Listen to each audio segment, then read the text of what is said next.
ದೇವಾಲಯದ ಗರ್ಭಗುಡಿಯ ಒಳಗಡೆ ಇರುವಂತಹ ಚಿತ್ರಣವನ್ನು ನಿಮ್ಮ ಮುಂದೆ ನಾವು ಹಾಜರುಪಡಿಸಲಾಗಿದೆ. ಮತ್ತು ಈಗ ಹೊರಗಡೆಯಲ್ಲಿ ಇನ್ನು ಉಳಿದಿರುವ ಕಾರ್ಯಗಳು ಏನಿರಬಹುದು ಅನ್ನೋ ಒಂದು ಸಹಜ ಕುತೂಹಲ ಬಹುಜನರಿಗೆ ಇರುತ್ತೆ, ಇರಲ್ಲ ಅಂತಲ್ಲ. ರಾಮಮಂದಿರದ ಸುತ್ತ ಪ್ರಕಾರವಾಗಿ ಒಂದು ವಿಶಾಲವಾದ ಗೋಡೆಯನ್ನು ನಿರ್ಮಾಣ ಮಾಡ್ತಿದ್ದಾರೆ. ನಾಗರ ಶೈಲಿಯ ಮಂದಿರಗಳಿಗೆ ಪ್ರಾಕಾರ ನಿರ್ಮಿಸುವ ಸಂಪ್ರದಾಯ ಇಲ್ಲವಂತೆ. ಆದರೆ ಅದಕ್ಕೊಂದು ರಕ್ಷಾ ಕವಚ ಇರಬೇಕು ರಾಮ ಮಂದಿರಕ್ಕೆ ಅನ್ನೋ ಕಾರಣಕ್ಕೆ ಅದನ್ನು ನಿರ್ಮಾಣ ಮಾಡ್ತಿದ್ದಾರೆ. ಅದು ಇನ್ನೂ ಪೂರ್ಣ ಆಗಿಲ್ಲ. ದಟ್ಸ್ ಓಕೆ, ಆಗತ್ತೆ ಒಂದಿನ. ಈ ಪ್ರಕಾರದಲ್ಲಿ ಏನೇನು ಅಂತ ಅಲ್ವಾ, ಅದು ಹೇಳಿದ್ವಲ್ಲ, ಆ ರೀತಿಯ ದೀರ್ಘವಾದಂತಹ ಒಂದು ಗೋಡೆ, ಉದ್ದ ಸುಮಾರು ಒಂದು 732 ಮೀಟರ್ನಷ್ಟು, ಅಗಲ 14 ಅಡಿ. ಅಂದರೆ ಒಂದು ಕೋಟೆಯಷ್ಟೇ ಬಲಿಷ್ಠ. 14 ಅಡಿ ಅಗಲಾನ? All right. ದ್ರಾವಿಡ ಶೈಲಿಯ ಪ್ರಕಾರದಲ್ಲಿ ಇರುತ್ತೆ. ಆವರಣದ 4 ಮೂಲೆಗಳಲ್ಲಿ 4 ಮಂದಿರಗಳನ್ನು ಕೂಡ ಸ್ಥಾಪನೆ ಮಾಡ್ತಿದ್ದಾರೆ. ಆ ಪೈಕಿ ಸೂರ್ಯದೇವ, ಗಣೇಶ, ದೇವಿ ಭಗವತಿ, ಭಗವಾನ್ ಶಿವ, ಈ 4 ಇರುತ್ತೆ. ಮಧ್ಯದಲ್ಲಿ ರಾಮ ಮಂದಿರ ಇರುತ್ತೆ. 4 ದಿಕ್ಕುಗಳಿಗೆ 4 ದೇವಸ್ಥಾನಗಳು, ಮಧ್ಯದಲ್ಲಿ ಶ್ರೀರಾಮಚಂದ್ರನ ಇರುತ್ತೆ. ಉತ್ತರದಲ್ಲಿ ಅನ್ನಪೂರ್ಣ ಮಂದಿರವನ್ನು, ದಕ್ಷಿಣದಲ್ಲಿ ಹನುಮಾನ ಮಂದಿರವನ್ನು, ಮಂದಿರದ ಬಳಿ ಸೀತಾಬಾವಿಯನ್ನು, ಎರಡನ್ನೂ ಇದಿಷ್ಟನ್ನೂ ನಿರ್ಮಾಣ ಮಾಡ್ತಿದ್ದಾರೆ. ಅಂದರೆ ಇನ್ನೂ ಸುಮಾರು ಕಾರ್ಯ ಆಗತ್ತೆ. ಇವೆಲ್ಲ ಪೂರಕ ಕಾರ್ಯಗಳು. ಇದು ಮುಖ್ಯ ಅಂತಲ್ಲ, ಮುಖ್ಯನೇ, ಬಟ್ ಪೂರಕವಾಗಿ ಆಗಬೇಕಾದ್ದು.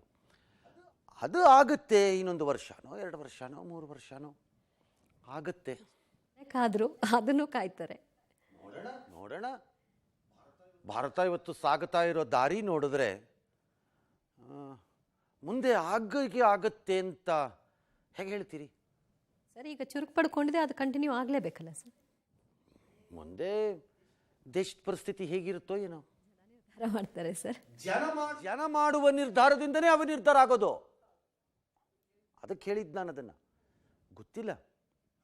ಇಷ್ಟು ದೀರ್ಘಕಾಲ ಬಹು ಜನರು ಬಹು ಪ್ರಕಾರ ಬಹು ವಿಧಗಳಿಂದ ಪ್ರಯತ್ನ ಮಾಡಿದ್ದಾರೆ. ಅದನ್ನು ನಿಲ್ಲಿಸ್ಬೋದಾ ಅಂತ ಟ್ರೈ ಮಾಡಿದ್ದಾರೆ, ಮಾಡಿಲ್ಲ ಅಂತ ಏನಿಲ್ಲ.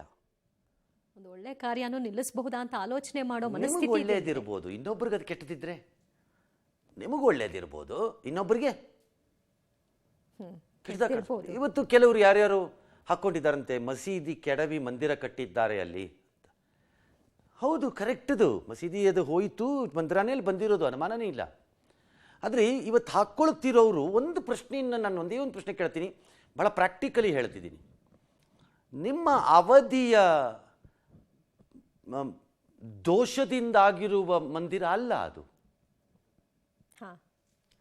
ಯಾವುದೋ ಅವಧಿಯಲ್ಲಾದಂತಹ ದೋಷವನ್ನು ಈಗ ಸರಿಪಡಿಸಲಾಗಿದೆ. ಅವರ ಕಾಲದ ದೋಷಕ್ಕೆ ನೀವು ಯಾಕೆ ಹೊಣೆಗಾರರಾಗ್ತಾ ಇದ್ದೀರಿ ಅಂತ ನನಗೆ ಅರ್ಥ ಆಗ್ತಿಲ್ಲ. ಯಾರ್ದು ನನಗೆ ಯಾಕೆ ಹೊಣೆಗಾರರಾಗಬೇಕು? ಜವಾಬ್ದಾರಿ ಯಾಕೆ ತಗೋಬೇಕು? ಯಾರೋ ಮಾಡಿದ್ದಕ್ಕೆ ಬಹಳ ಸರಿ. ಇವತ್ತಿನ ಆಧುನಿಕ ಕಾಲದಲ್ಲಿ ನಮ್ಮಪ್ಪ ಸಾಲ ಮಾಡೋದ್ರೆ ನಾನೇನ್ಲಿ ಮಾಡಲಿ ಅಂತೆ ಬ್ಯಾಂಕ್ ಅವ್ರಿಗೆ ಹೇಳೋ ಮಕ್ಕಳಿದ್ದೀವಿ. ನಮ್ಮಪ್ಪ ಮಾಡೋಗ್ಬಿಟ್ರೆ ನಾನೇನು ಮಾಡಲೆ, ಅವನು ಕೊಟ್ಟಿದ್ರಲ್ಲ ಅವ್ನ ಕಡೆ ಹೋಗಿ ಇಸ್ಕೊಳ್ಳಿ ರೇ, ಅವ್ರು ಹೋಗ್ಬಿಟ್ರಲ್ರಿ, ನಾವು ಹೋಗ್ಬಿಟ್ರೆ ನಾನೇನು ಮಾಡೋಕ್ಕಾಗತ್ತೆ, ಅಲ್ಲೇ ಹೋಗಿ ಅಂತ ಅನ್ನೋ ಮಕ್ಕಳಿದ್ದೀವಿ. ಹಾಗಿದ್ದಾಗ 5 ದಶಕಗಳ ಹಿಂದೆ ನಡೆದಂತಹ ದೋಷ ಪರಿಹಾರ ಇವತ್ತಾಗ್ತಾ ಇದ್ರೆ, ಇವತ್ತು ಅದಕ್ಕೆ ಯಾರೋ ಜವಾಬ್ದಾರಿಯನ್ನು ತೆಗೆದುಕೊಂಡವರಂತೆ ತಪ್ಪಾಗಿದ್ದೇನೋ ಆಗೋಗಿದೆ ಅನ್ನೋ ಥರ ಯಾಕೆ ಭ್ರಮಿಸ್ತಾ ಇದ್ದೀರಿ?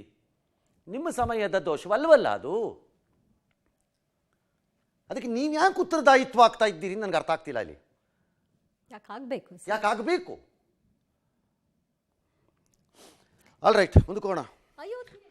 ಮಂದಿರ ಕಾಂಪ್ಲೆಕ್ಸ್ ಕೂಡ ತಲೆ ಎತ್ತಲಿದೆ. ಈ ಕಾಂಪ್ಲೆಕ್ಸ್ ನಲ್ಲಿ ಮರ್ಯಾದಾ ಪುರುಷೋತ್ತಮನ ಶ್ರೀರಾಮನ ಬದುಕಿನಲ್ಲಿ ಪ್ರಮುಖವಾದಂತಹ ಪಾತ್ರ ವಹಿಸಿದಂತಹ ಮಹನೀಯರ ಮಂದಿರವು ಮಹರ್ಷಿ ವಾಲ್ಮೀಕಿ, ಸಹಜವಾಗಿ ನಮ್ಮೆಲ್ಲರಿಗೂ ಗೊತ್ತು.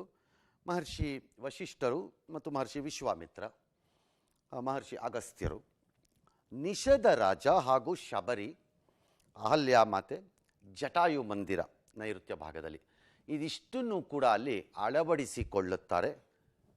ಮುಂದೆ ಈಗ ಅಲ್ಲಿ ಯಾರು ಅದೆಲ್ಲ ಹೇಳ್ತಾ ಇದ್ದಾರೆ, ಎಲ್ಲಿದೆ ಅದೆಲ್ಲ, ಅವೆಲ್ಲ ಯಾವುದಿಲ್ಲ, ಯಾವುದೂ ಆಗಿಲ್ಲ ಅಷ್ಟೇ ಅಲ್ಲ. ಈಗಲೇ ಹೇಳ್ಬಿಡ್ತೀನಿ ಆಮೇಲೆ ನಾನು. ಇನ್ನು ಅಲ್ಲಿ ಹೋಗ್ಬಿಟ್ಟು ಯಾರು ನನಗೊಂದು ಫೋನ್ ಅವಶ್ಯಕ ಹಾಕ್ಬೇಡಿ ಇನ್ನು. ಇಲ್ಲ, ಅದು ಭಾಗವಾಗೇ ಬರುತ್ತೆ. ದೇಶಕ್ಕೆ ಸ್ವಾತಂತ್ರ್ಯ ಬಂದ ಆರಂಭದ ದಿನಗಳಲ್ಲಿ ಜನರು ನೀಡಿದಂತಹ ದೇಣಿಗೆಯಿಂದಲೇ ಗುಜರಾತ್ನ ಸೋಮನಾಥ ಮಂದಿರವನ್ನ ಪುನರ್ ನಿರ್ಮಿಸಲಾಯಿತು. ಇದನ್ನ ರಾಮ ಮಂದಿರಕ್ಕೂ ಕೂಡ ಅನ್ವಯಿಸಲಾಯಿತು. ದೇಶದ ರಾಮ ಭಕ್ತರು ಈವರೆಗೂ ನೀಡಿರುವಂತಹ ದೇಣಿಗೆ 5,000 ಕೋಟಿ ದಾಟಿದೆ. ಭಿಕ್ಷಾಟನೆ ಮಾಡುವವರಂತೂ ತೃತೀಯ ಲಿಂಗಿಗಳು, ಪಿಂಚಣಿ ನಂಬಿಕೆ ಮಾಡಿಕೊಂಡೇ ಅದನ್ನ ನಂಬಿಯೇ ಬದುಕ್ತಾ ಇರ್ತಕ್ಕಂಥ ಹಿರಿಯ ಜೀವಗಳು ಹಿಡಿದು ಎಲ್ಲರೂ ಕೂಡ ತಮ್ಮ ಕೈಲಾದಂತಹ ಮಟ್ಟಿಗೆ ಸಹಾಯವನ್ನ ಮಾಡಿದ್ದಾರೆ, ದೇಣಿಗೆಯನ್ನು ಕೊಟ್ಟಿದ್ದಾರೆ. 10 ರೂಪಾಯಿ ಸಾಲ ಮಾಡಿ ದೇಣಿಗೆ ನೀಡಿದ ಕಡು ಬಡವ, ತಮ್ಮ ಜೀವನ ಕಾಲದಲ್ಲಿ ಕೂಡಿಟ್ಟಿದ್ದಂತಹ 51,000 ನಗದನ್ನ ನೀಡಿದಂತಹ ವೃದ್ಧೆ. ಉತ್ತರ ಪ್ರದೇಶದ ವ್ಯಕ್ತಿಯೊಬ್ಬರಂತೂ ಮಂದಿರಕ್ಕೆ 1 ಕೋಟಿ ದೇಣಿಗೆ ನೀಡಲು ತಮ್ಮ 16 ಎಕರೆ ಜಮೀನನ್ನೇ ಮಾರಿದ್ರು. ಆದರೂ 15 ಲಕ್ಷ ಕಡಿಮೆ ಬಿತ್ತು. ಈ ಮೊತ್ತವನ್ನ ಅವರು ಸಾಲ ಮಾಡಿ ರಾಮಮಂದಿರ ಟ್ರಸ್ಟ್ಗೆ 1 ಕೋಟಿ ದೇಣಿಗೆ ಜಮೆಯನ್ನ ಮಾಡಿದ್ರು. ಹೀಗೆ ಹೇಳ್ತಾ ಹೋದ್ರೆ ಸಾಕಷ್ಟು ಉದಾಹರಣೆಗಳು ಸಿಗ್ತಾ ಹೋಗುತ್ತೆ. ಸದ್ಯಕ್ಕೆ ಇನ್ನೂ ರಾಮ ಮಂದಿರ ನಿರ್ಮಾಣ ಕಾರ್ಯ ಪೂರ್ಣಗೊಂಡಿಲ್ಲ. ಈ ವರ್ಷದ ಕೊನೆಯೊಳಗೆ ಮಂದಿರ ಕಾರ್ಯ ಪೂರ್ಣಗೊಳ್ಳಬಹುದು ಅಂತ ಟ್ರಸ್ಟ್ ತಿಳಿಸ್ತಾ ಇದೆ. ಟ್ರಸ್ಟ್ ಹೇಳ್ತಾ ಇರೋದು ಈ ವರ್ಷದ ಕೊನೆಗೆ ಮುಗಿಸ್ತೀವಿ ಅಂತ. ಗೊತ್ತಿಲ್ಲ ಮುಗಿಯುತ್ತೋ ಅಥವಾ ಸ್ವಲ್ಪ ಮುಂದಕ್ಕೆ ಹೋಗುತ್ತೋ, ಐ ಹ್ಯಾವ್ ನೋ ಐಡಿಯಾ. ಯಾಕಂದರೆ ತುಂಬ ಕೆಲಸ, ಇನ್ನೂ ಒಂದಷ್ಟು ಕೆಲಸಗಳೆಲ್ಲ ಇದೆ, ಇಲ್ಲ ಅಂತೇನಲ್ಲ.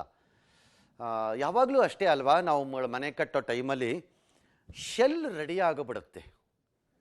ಅಂದರೆ ಆ ಹೊರಗಡೆಯ ಎಲ್ಲ ಕಟ್ಟಡ ಎಲ್ಲ ತಯಾರಿ ಆಗಿಬಿಡುತ್ತೆ. ಸಮಯ ತಿಂದು ಹಾಕೋದು ಯಾವುದು ಅಂದರೆ ಕಾರ್ಪೆಂಟ್ರಿ ವರ್ಕು, ಆ ಪ್ಲಂಬಿಂಗ್ ವರ್ಕು, ಇದು ಸಮಯ ತಿಂದು ಹಾಕ್ಬಿಡುತ್ತೆ. ಹಾಗಾಗಿ ಎವ್ರಿಥಿಂಗ್ ಈಸ್ ರೆಡಿ. ಕೆಲವೊಮ್ಮೆ ಕೆಲವು ಕಾರ್ಯ ತಡ ಆಗ್ಬೋದೇನೋ. ಈವರೆಗೆ ಈ ಮಂದಿರಕ್ಕೆ ಸುಮಾರು 5,000ಕ್ಕೂ ಹೆಚ್ಚು ಕೋಟಿ ರೂಪಾಯಿ ದೇಣಿಗೆ ಬಂದಿದೆ ಅಂತ ಲೆಕ್ಕ ಸಿಗ್ತಾ ಇದೆ. ಅದಕ್ಕೊಂದು 1,100 ಕೋಟಿನ ಇಲ್ಲಿಯವರೆಗೂ ಖರ್ಚು ಮಾಡ್ಕೊಂಡಿದ್ದಾರೆ. ಆದರೆ ಮುಂದೆ ಅದು 1,700 1,800 ಕೋಟಿಗೆ ಹೋಗಬಹುದು ಅಂತ ಹೇಳ್ತಿದ್ದಾರೆ. Of course it depends on cost escalation ಎಲ್ಲ ಆಗಬಹುದು ಮುಂದಿನ ಕಾಲಗಳಲ್ಲಿ, ಹೇಳಕ್ಕೆ ಬರಲ್ಲ.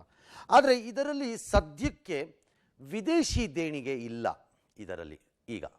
ಕಾರಣ ಅದಕ್ಕೆ ಈ ಟ್ರಸ್ಟಿಗೆ ವಿದೇಶದಿಂದ ದೇಣಿಗೆಯನ್ನು ಸ್ವೀಕಾರ ಮಾಡಲಿಕ್ಕೆ FCRA foreign currency regulation act ಪ್ರಕಾರ ಅನುಮತಿ ಇರಲಿಲ್ಲ. ಹಾಗಾಗಿ ಆ ಅನುಮತಿಗೆ ಅರ್ಜಿ ಹಾಕ್ಕೊಂಡಿದ್ರು. ಈಗೆಲ್ಲೋ ಆಗಿದೆ ಆ ಅನುಮತಿ ಅಂತ ಕೇಳ್ಪಟ್ಟಿದ್ದೀನಿ ನಾನು. ಹಾಗಾಗಿ ಆ ಅನುಮತಿ ಬಂದಿದ್ದರೆ ಮುಂದೆ ವಿದೇಶದಿಂದ ದೇಣಿಗೆ ಬೇಕಾದ್ರೆ ಬರಬಹುದು.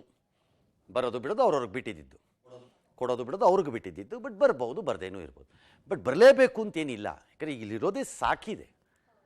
ಮತ್ತು ಈಗಲೂ ಹರಿದು ಬರ್ತಾನೇ ಇದೆಯಂತೆ ದೇಣಿಗೆ.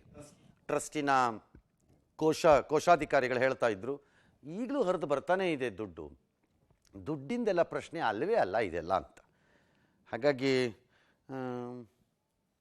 ಚೆನ್ನಾಗಿ ಬರುತ್ತೆ ಎಲ್ಲ ಅಲ್ಟಿಮೇಟ್ಲಿ. ಅಂದ್ರೆ ಆರಂಭದಲ್ಲಿ ಇದನ್ನ ಪರಿಪೂರ್ಣವಾಗಿ ನಾವು ದೇಣಿಗೆಯಿಂದಲೇ ಮಾಡ್ತೀವಿ ಅನ್ನೋ ಅದನ್ನು ಯಾಕೆ ಬೇಕು ಅಂತ ಹೇಳಿದೆ ಅಂತ ಹೇಳ್ತೀನಿ. ಬಹಳ ಸಮಯ ವಿಪರೀತ ಹಣವನ್ನು ವೆಚ್ಚ ಮಾಡಿ ಅತ್ಯಂತ ಕೆಟ್ಟದಾಗಿ ಕಾಣುವ ಮನೆಯನ್ನು ಕಟ್ಟುವ ಜನ ಇದ್ದಾರೆ ನಮ್ಮ ಸುತ್ತಲೂ. ವಿಪರೀತ ಹಣ ಖರ್ಚು ಮಾಡಿರ್ತಾರೆ. ಒಂದಲ್ಲಿ ಮುಟ್ಟಿದ್ರು ಸಾಕು 2 ಲಕ್ಷ ಅಂತಾರ ಮೇಲೆ. ಒಂದು ಟೈಲನ್ನು ಟಚ್ ಮಾಡಿದ್ರೆ ಸಾಕು ಅದು ಸ್ಕ್ವೇರ್ ಫೀಟ್ಗೆ 20,000 10,000 ಅಂತಾರ ಮೇಲೆ. ಅದಕ್ಕೇನೇನೋ ಮಾಡಿರ್ತಾರೆ. ಆದರೆ ಆ ಮನೆಗೆ ಲಕ್ಷಣನೇ ಇರಲ್ಲ, ಆ ಮನೇಲಿ ಬೆಳಕೆ ಇರಲ್ಲ. ಆ ಮನೇಲಿ ಕಂಡು ಕಡೆ ಗೋಡೆ ಥರ ಕಾಣಿಸುತ್ತೆ. ಅದು ಚೆನ್ನಾಗೇ ಕಾಣಲ್ಲ ಆ ಮನೆ. ಕೆಲವೊಮ್ಮೆ ತುಂಬ ಕಡಿಮೆ ದುಡ್ಡಲ್ಲೂ ಎಷ್ಟು ಚೆನ್ನಾಗಿ ಕಟ್ತಾರೆ ಮನೆ. ಹಾಗಾಗಿ ದುಡ್ಡಿಗೂ ಅದಕ್ಕೂ ಸಂಬಂಧ ಇಲ್ಲ ಅಲ್ವಾ?